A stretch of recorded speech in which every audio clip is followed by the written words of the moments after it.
Pai, eu te dou graças pela tua presença gloriosa, pela tua unção. Eu te agradeço, Pai, porque você começou algo em nossas vidas nesse tempo, nesses dias, e sairemos daqui transformados. Muito obrigado pela tua presença, pela tua unção,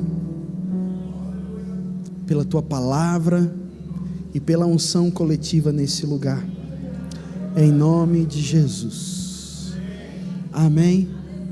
Pode sentar no seu lugar, aleluia. Se você quiser permanecer aí, eu vou só fluindo de boa. A música potencializa a unção que é sobre mim, amém? Vocês estão bem, irmãos? Que coisa boa estar aqui mais uma vez com vocês. Quem aqui não estava ontem, mas está hoje? Levanta a mão, só para eu... Glória a Deus. Uma honra estar aqui, ministrando para esse povo lindo, abençoado, essa cidade maravilhosa, essa igreja inspirada, amém? Pelo Senhor. E eu quero dar continuidade ao que eu ministrei ontem à noite, quando eu falei sobre a nossa identidade em Cristo, que é baseada e fundamentada na realidade de que nós estamos em Cristo. Quem aqui está em Cristo? Estar em Cristo é a maior riqueza que eu e você podemos experimentar na nossa vida, irmãos. Você sabia disso? A maior riqueza da sua vida é estar nele. Não existe nada na sua vida que você possa provar que te preencha tanto, te satisfaça tanto, te realize tanto, do que viver debaixo de uma consciência: eu estou nele. Paulo falou em Colossenses capítulo 2, versículo 9, que em Cristo, somente em Cristo, habita corporalmente a plenitude da divindade. Pensa um pouco nessa afirmação. Nos versículos anteriores, Paulo falou da importância de nós estarmos fundamentados, arraigados e alicerçados em Cristo, para que nós possamos crescer.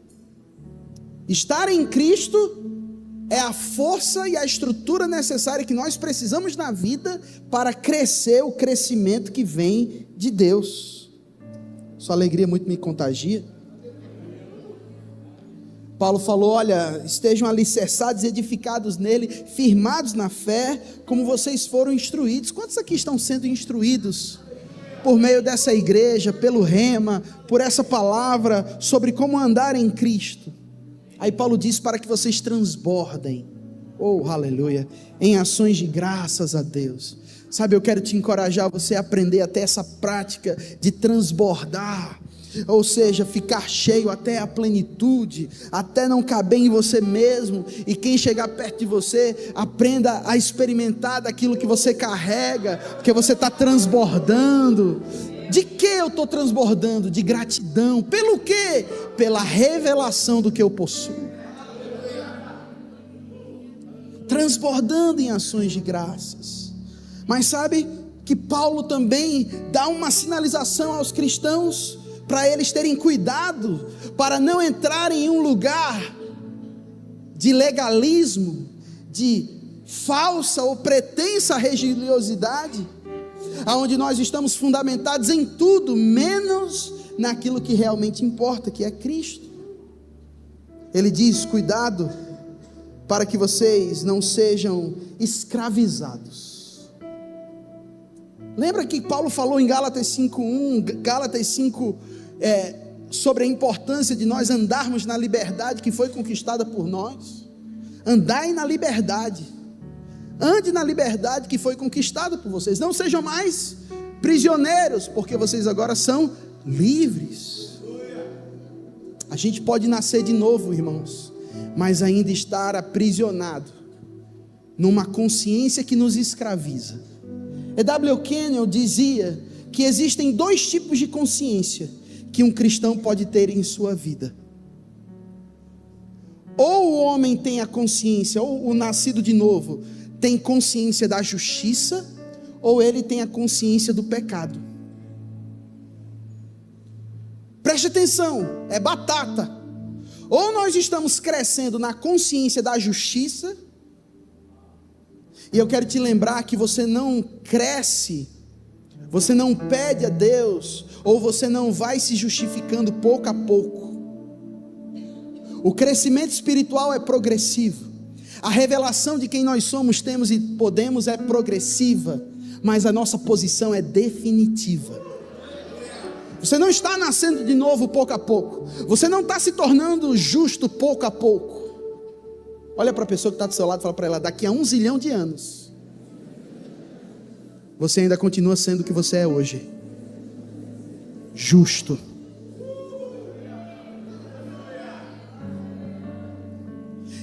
Então, se nós não crescemos na justiça, o que nós crescemos? Na consciência dela.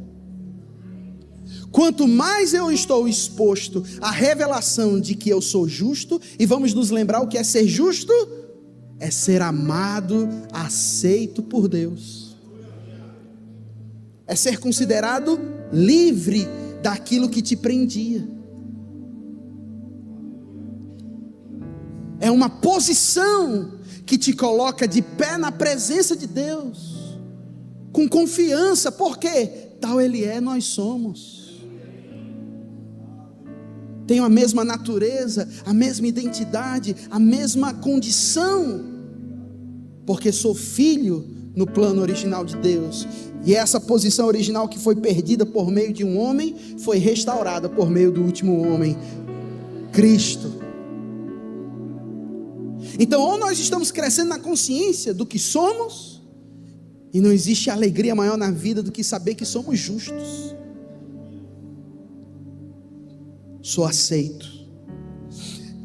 Ter a consciência da justiça te livra da escravidão das opiniões alheias ao seu respeito.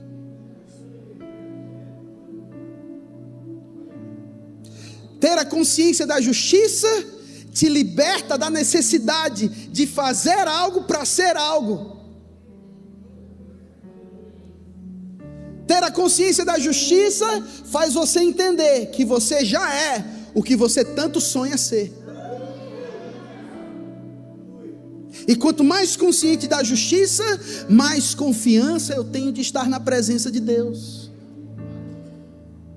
Mais ousadia eu tenho de conversar, de ministrar, porque ser justo é ter um relacionamento restaurado com Deus.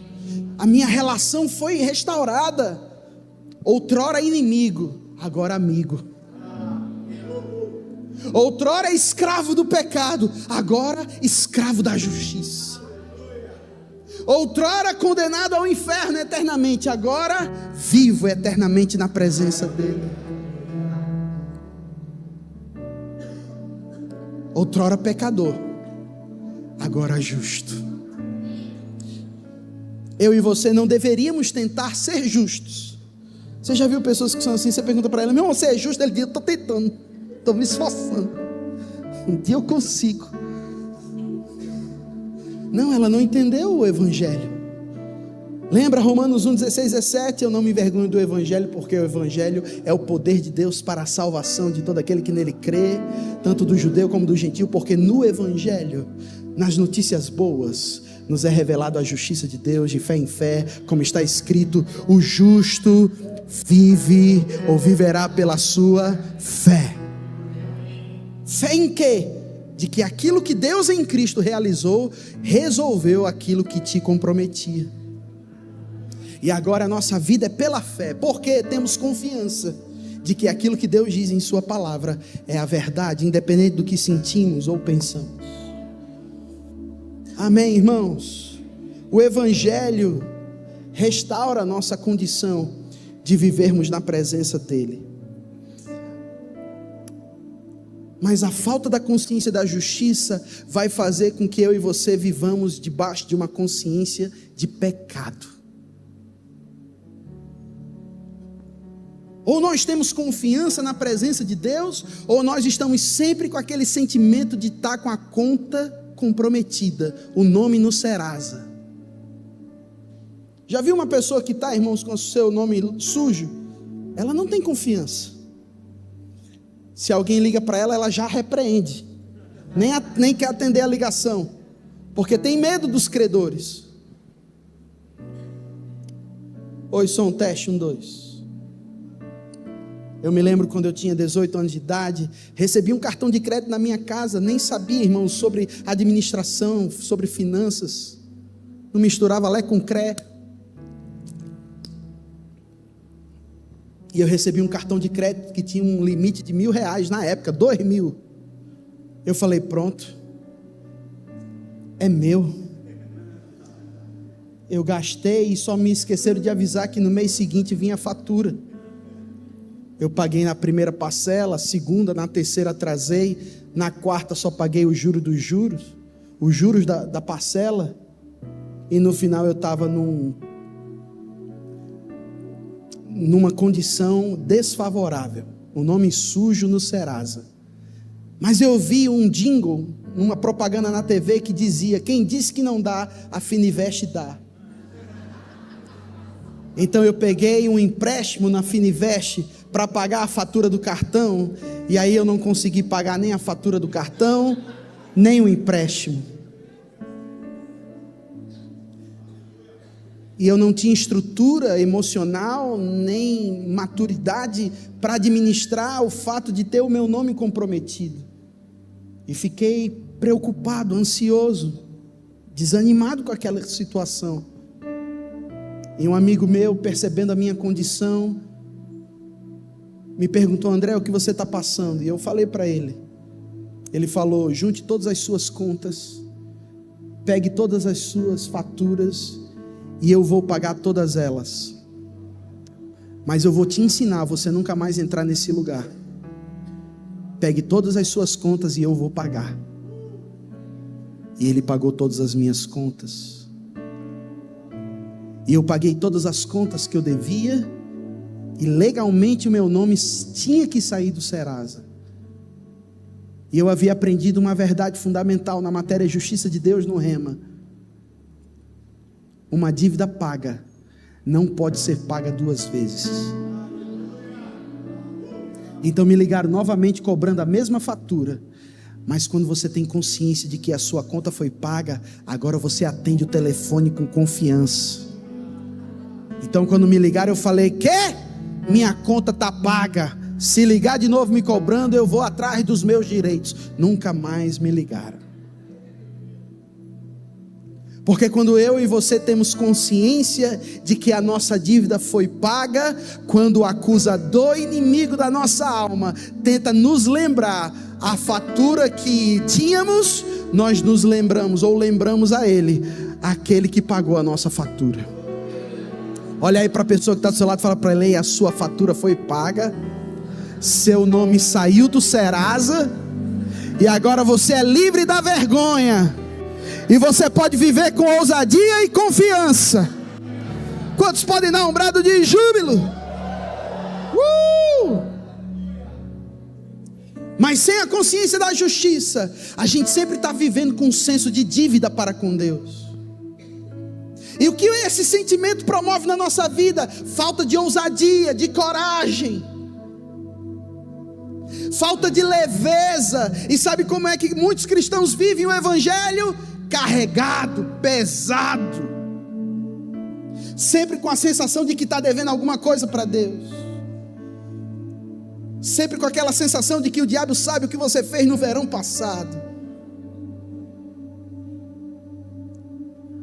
Porque a consciência de pecado faz a gente viver com o sentimento de que a gente é inadequado, de que não somos capazes de corresponder às expectativas que Deus tem ao nosso respeito. Porque a partir do momento que Ele nos tornou justos, Ele nos deu o poder e a condição de andar à altura da posição a qual Ele nos colocou. Para o crente hoje, pecar é opcional. Oi, som, teste.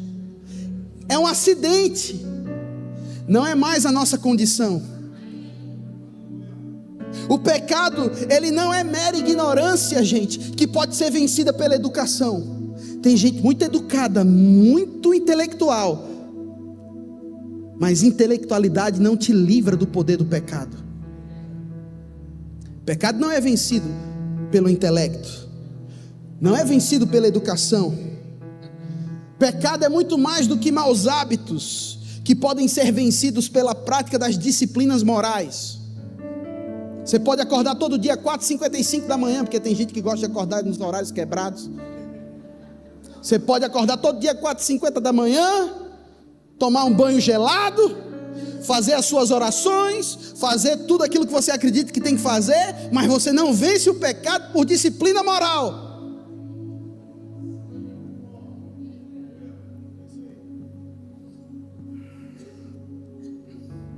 Pecado é muito mais do que uma personalidade distorcida, que pode ser corrigida por psicologia natural.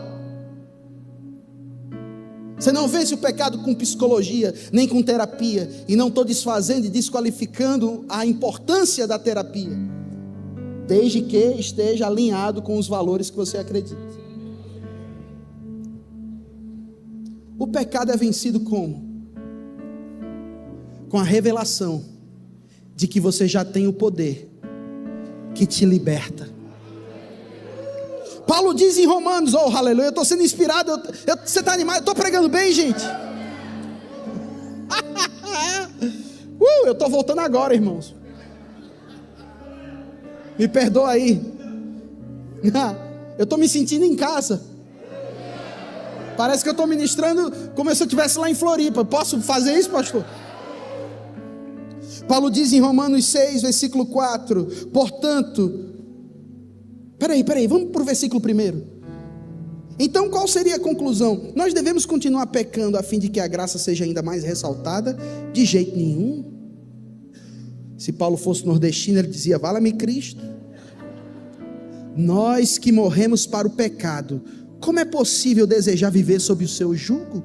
Agora olha para a pessoa que está do seu lado e pergunta para ela, morreu mesmo ou foi só um desmaio? Irmãos, quem aqui morreu para o pecado? Vamos lá, gente, quem aqui morreu para o pecado? Pergunta, mas quando foi que você morreu para o pecado? Quando ele morreu. Porque no princípio da justiça existem dois aspectos fundamentais para a nossa justificação: substituição e identificação. Identificação e substituição. Primeiro ele se identifica com a nossa velha humanidade, se identifica com a nossa velha natureza, e ele assume a nossa velha humanidade, assume a nossa velha natureza. Mas da mesma forma como a gente se identifica com ele na crucificação, na morte, sepultamento, a gente também se identifica com ele na ressurreição dele. Então quando você nasceu de novo, irmãos, você não deixou de viver numa velha lei para estar agora na lei dos crentes. Não bebe, não fuma, nem dança colado.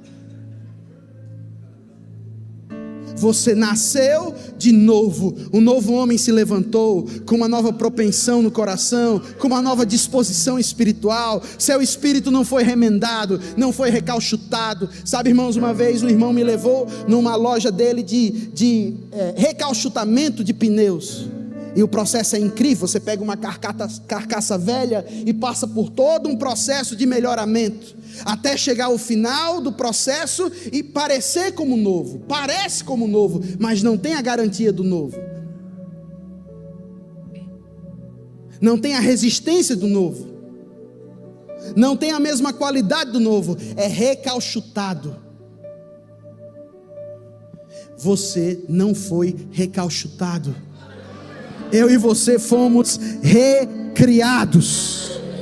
O velho homem morreu e o novo homem nasceu. E quando esse novo homem nasceu, ele nasce para o louvor e para a glória de Deus. Ele nasce transformado. Irmãos, o evangelho não é melhoramento, o evangelho é transformação.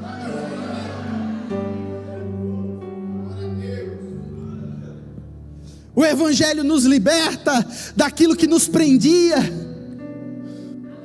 E eu não sei quanto a você, irmãos, mas eu já me cansei de continuar preso nas coisas pelas quais Deus em Cristo me libertou.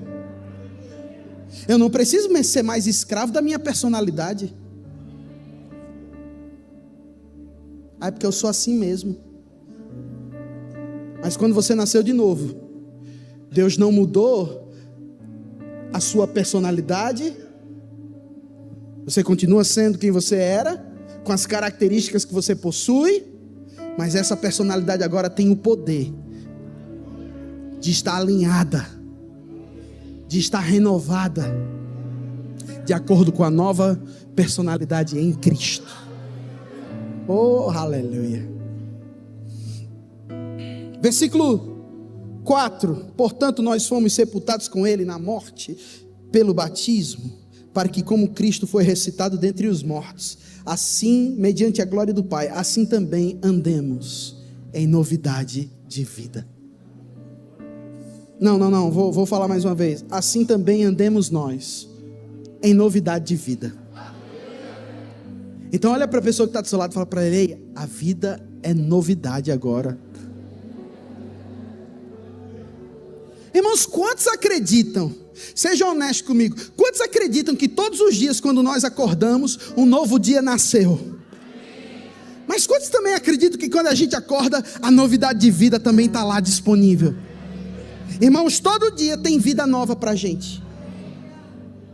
E Deus gosta do novo. Foi isso que me inspirou a escrever o livro Algo Novo Está Por Vir. Deus gosta de novidade, mas não é novidade de fundamento, de doutrina, de princípios espirituais, mas é o homem novo que se renova, que se refaz, que se ressignifica, que se reposiciona. Oh, aleluia. Novo céu, nova terra, vinho novo, vida nova, novo som, roupa nova, novo cântico. Deus gosta do novo. Então eu quero que você me ame depois do que eu vou afirmar. Então continuar vivendo a vida como se nós ainda fôssemos o mesmo homem ou a mesma mulher de sempre, é desconsiderar o que foi feito naquela cruz ao nosso respeito.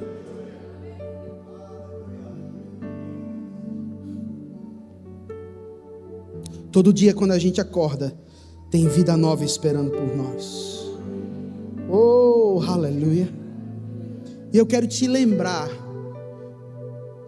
e eu vou terminar falando para você todos os efeitos da justiça. Você tem paciência para me ouvir?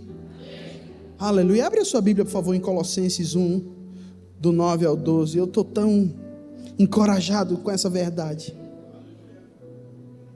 Eu quero te lembrar os efeitos da justiça. O que eu e você podemos experimentar agora por direito, por posição, por herança. É um direito meu e seu, irmãos, vivermos aquilo que Deus disponibilizou para nós por meio de Cristo. Então, mais uma vez, ou eu estou desenvolvendo a consciência de justiça ou de pecado. Quando é que eu me percebo com a consciência de pecado? Quando eu sempre vivo com um sentimento de inadequação. Quando eu sempre me sinto desvalorizado. Quando sempre eu me sinto não aceito.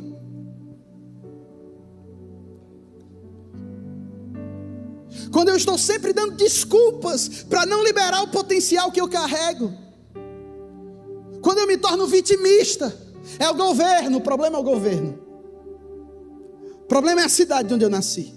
O problema é minha família, porque papai não me amou. O problema é a mulher que tu me deste, a cruz.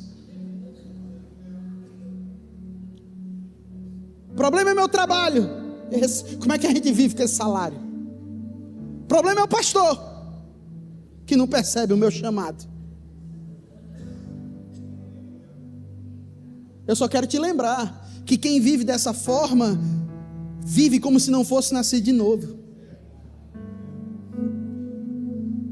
E o que ele possui não é a consciência da justiça, mas é a consciência do pecado. Mas justiça é a habilidade, oh aleluia, a capacidade. E eu vou ler com você Colossenses 1:9, uma oração que Paulo faz à igreja de Colossos, e ele diz: olha, por esse motivo, também nós desde o dia em que soubemos igualmente a respeito desses fatos, não deixamos de orar por vocês e de suplicar que vocês sejam cheios Se existe algo que você deve desejar, é ser cheio, mas cheio do pleno conhecimento de Deus. Cheios, que vocês transbordem. Aleluia, transbordando do pleno conhecimento. Eu e você podemos transbordar da revelação da palavra de Deus, em toda sabedoria e entendimento espiritual. E qual é o objetivo de nos tornarmos cheios do pleno conhecimento da sua vontade? O propósito é para que eu e você possamos viver de um modo digno do Senhor, agradando-lhe plenamente para o seu inteiro agrado, frutificando em toda boa obra e crescendo no conhecimento de Deus, sendo fortalecidos com poder, segundo a força da sua glória, para que com alegria tenhais absoluta constância e firmeza de ânimo, dando graças ao Pai, que nos tornou dignos de participar da herança dos santos no reino da luz. Tem tanta verdade poderosa que a gente precisa dissecar aqui nesses versículos. Paulo diz: eu oro para que vocês sejam cheios do pleno conhecimento da sua vontade. Então isso mostra para mim e para você que a gente pode ficar cheio do conhecimento da vontade dele. E quando a gente aprende a vontade de Deus, a gente aprende a viver transbordando, grato, animado com essas verdades. A gente se torna fortalecido com todo o poder, segundo a força da sua glória, para que com alegria, olha aí para a pessoa que está do seu lado, relembra ela, se ela está com alegria ou cara de prejuízo.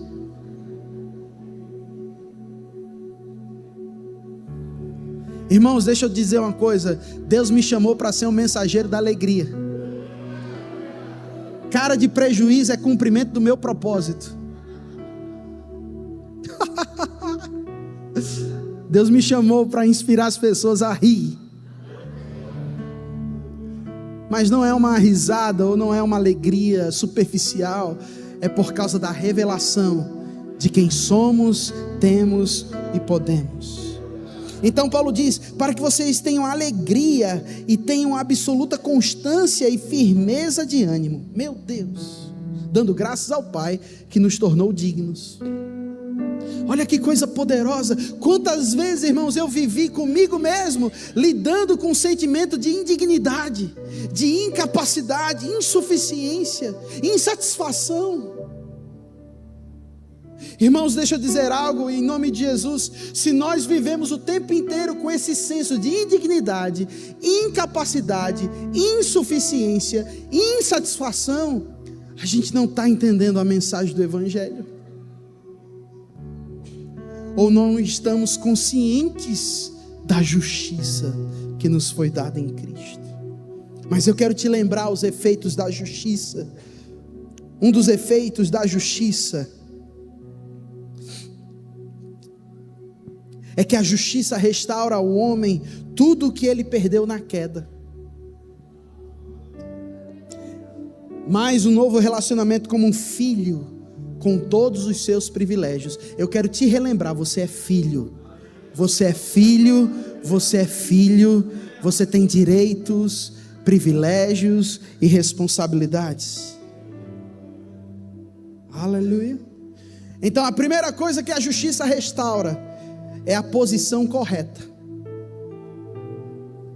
Você tem uma posição justa, você é aceito por Ele. A segunda verdade, ou o segundo efeito da justiça, é que a justiça restaura o nosso relacionamento original com Ele. Aquilo que Adão tinha no início, antes de pecar, eu e você possuímos agora. Hebreus 10:17 diz: eu de modo algum me lembrarei dos seus pecados e das suas iniquidades para sempre.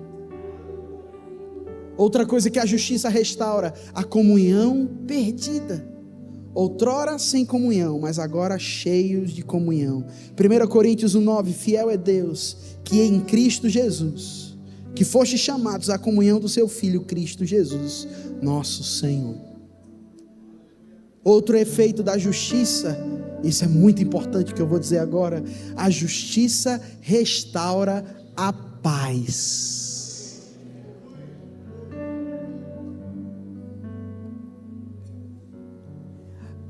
Mas eu quero te lembrar de que paz se trata. É mais do que uma paz de achar que não tem mais nenhum problema. Menina, eu estou tão em paz. Por quê? Porque está tudo fluindo bem na vida. Olha, nenhuma notícia chegou em mim. Eu estou, olha. Parece que eu tomei um diazepam. Olha, estou na paz.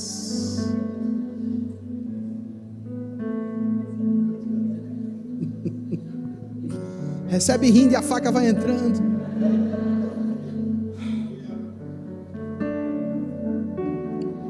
Mas Paulo diz em Romanos 5:1: justificados, pois, pela fé, vocês têm paz com Deus. Essa paz que foi restaurada é mais do que a ausência de problemas. É a tranquilidade de saber que entre você e Deus está tudo certo, está tudo bem. Outrora inimigos, agora amigos. Por que éramos inimigos? Porque Deus não gostava e não nos amava? Não, Ele sempre nos amou, mas a nossa condição de pecador nos impedia de ter acesso à presença de Deus. Mas agora, como justos, como uma condição restaurada de filho, eu tenho comunhão restaurada, relacionamento transformado. Então eu posso levantar as minhas mãos santas. Levanta suas mãos santas agora, sem ira e sem contenda. Diz assim comigo: Pai, como é bom estar na tua presença. Você já percebeu que quando você peca, e o que é pecado? É ficar contra Deus na intenção do coração. Pecar é errar o alvo, é desconsiderar a integridade da palavra de Deus. É um poder que tenta te puxar para baixo. Mas eu quero te relembrar que existe um poder em você chamado graça, que te puxa para cima e que te inspira e te influencia para fazer o que Deus espera. Já parou para pensar que quando pecamos, experimentamos o que João ensinou em 1 João capítulo 1 ou 2 ou 3? Ele diz: Deus é maior do que o nosso coração. Quando a gente erra, a gente fica pesaroso, porque crente agora peca por opção. Você não está andando na rua e diz: menino, tropecei. Que foi? Pequei, nem sabia. Fala-me, Cristo, que foi isso? Isso é pecado, é. Como eu estava andando bem direitinho, tipo, pequei. Eu não sabia. Não. Crente agora peca porque decide pecar. E quando ele peca, irmão, sabe qual é a prova de que você é nascido de novo? É que quando você peca não fica bem. O problema é quando você pecar e ficar naturalizado. Você pode entrar num estágio de cauterização da sua consciência. Pastor, por que quando eu peco, ou antes de pecar, algo dentro de mim diz: não faça isso, e eu fico tipo acusado? Está repreendido, né? Porque quem condena a gente é o diabo, né? Não repreenda o que Deus colocou dentro de você para te inspirar a não fazer a coisa errada. Não repreenda a sua consciência, repreenda a condenação do diabo, mas a sua consciência, ela precisa ser ativada. Oh, aleluia.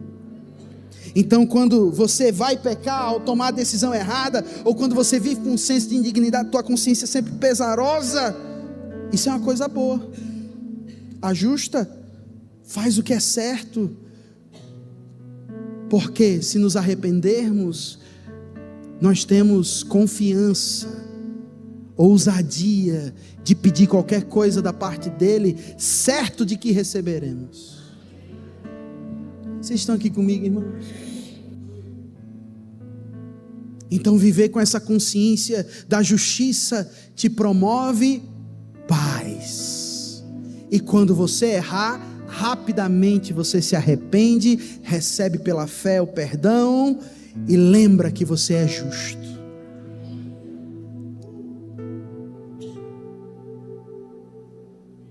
Por que ainda pecamos pós novo nascimento? Porque ainda não temos uma mente transformada e um corpo sujeitado. Ele precisa ser sujeito ao nosso espírito, e a gente só sujeita a nossa carne ao nosso espírito quando ele está desenvolvido, maturado, crescendo, a mente renovada. E esse é um processo que eu só quero te lembrar que dura até Jesus voltar. Eu creio que eu estou sendo guiado com o que eu estou falando, mas eu quero te lembrar: Jesus restaura a paz, e essa paz vai te fazer viver bem, essa paz vai te fazer viver confiante, essa paz vai fazer você viver com ousadia na presença de Deus. Eu começo a terminar te lembrando o que significa ser salvo. Eu acredito que você já ouviu isso do pastor, dos ministros, que salvação é mais do que ser salvo do inferno. Você está aqui comigo? Eu gosto de algo que Mark Hanks diz: quando você ficar triste, desanimado, lembre-se, ainda bem que eu não vou para o inferno. A alegria volta rapidinho. Você já parou para pensar que se você vivesse consciente todos os dias que você não vai mais para o inferno, isso já deveria mudar o seu humor no presente?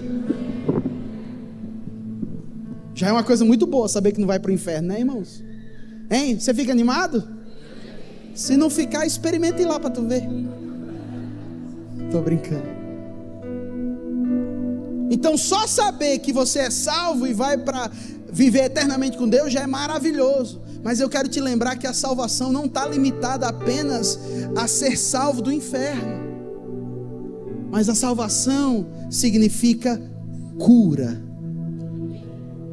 libertação, vamos lá, gente, proteção, preservação, perfeição, livramento, sanidade, bem-estar espiritual, prosperidade.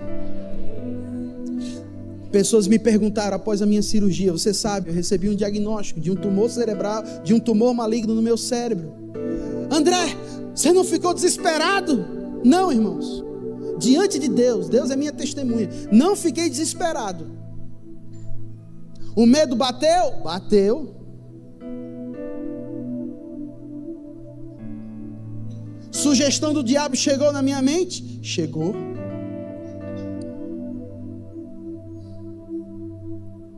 Mas o desespero que o mundo experimenta, em nenhum momento.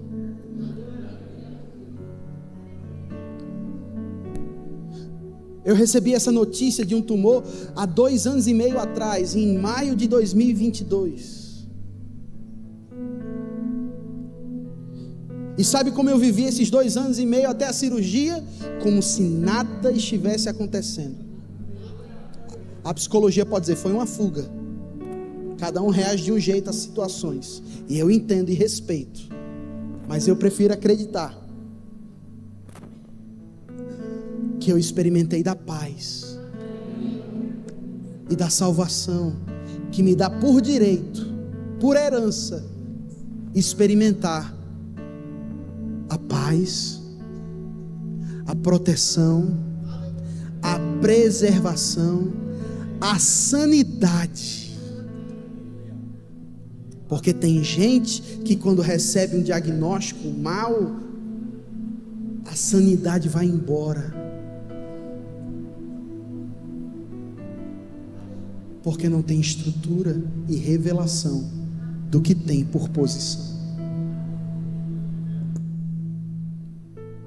Então, se disser a você que o evangelho é a ausência de problemas, mentiram. O evangelho nunca garante que você não vai passar por pressão, por dias maus, por circunstâncias e até mesmo por diagnósticos ruins. Irmãos, eu não sei por que isso aconteceu comigo. Em nenhum momento, irmãos, eu questionei a bondade de Deus, o caráter de Deus. Mas o que me sustentou durante todo esse tempo foi a consciência de que Deus é bom, de que Ele não terminou com a minha vida,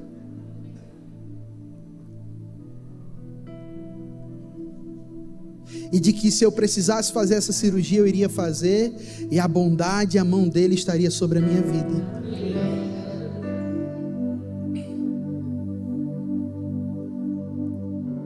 Então eu gostaria de ter visto, quando eu fui para a cirurgia, um anjo, mas não apareceu. Jesus não se manifestou visivelmente. Eu não fui até o terceiro céu, até pensei em ver, só para ter experiência e poder contar depois. Mas sabe, irmãos, eu vi Jesus em todas as fases desse momento que eu vivi. Eu vi Jesus inspirando uma médica que cuida de mim há 10 anos, me pedindo para fazer uma ressonância do nada, e ela descobrir esse tumor. Eu vi a mão de Deus e o livramento, quando ela me ajuda e liga para mim desesperada, no final, no meio do ano passado, dizendo: André, eu não paro de pensar em você, eu não consigo dormir, você só vem na minha mente, você precisa procurar um neuro. E ela me ajuda e encontra um neuro, um dos melhores do país, um homem humanizado, generoso, que me deu a segurança necessária para fazer essa cirurgia. Eu vi a salvação fluindo na minha vida, pelo apoio da minha família, da minha igreja, do Ministério Verbo da Vida, da minha liderança, de ter graça no hospital, de não ter nenhuma sequela, irmãos. A cirurgia foi no meu lado esquerdo do cérebro, e o médico disse para mim depois da cirurgia, e a minha médica disse para mim: você poderia ficar com a sua fala comprometida, sua visão comprometida, você podia perder a memória, você podia ter convulsões. E 3 dias depois da cirurgia, eu estava de alta.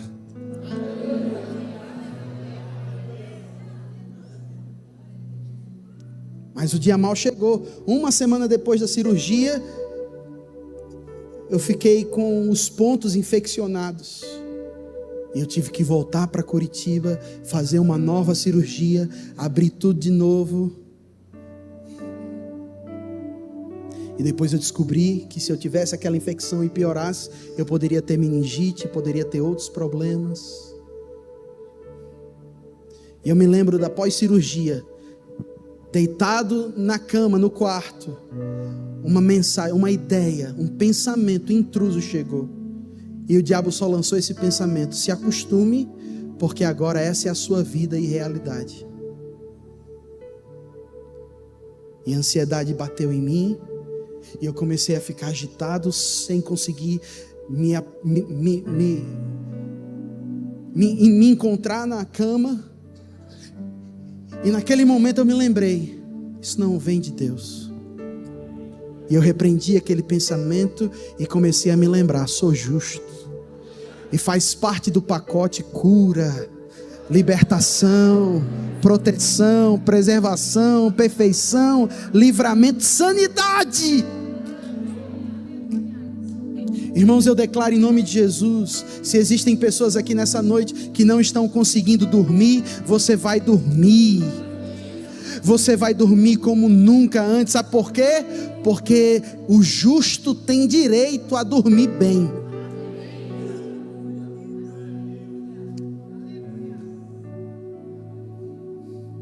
É um direito seu dormir, deitar na cama e logo pegar no sono.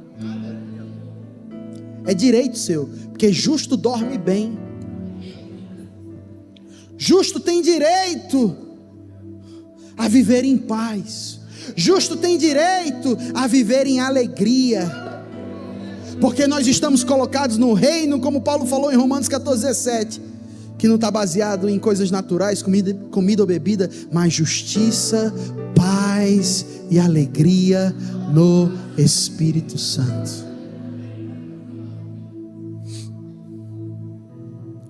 Eu não tenho garantias, irmãos, naturais de que esse tumor não vai voltar. Mas eu só tenho duas opções: ou eu vivo com medo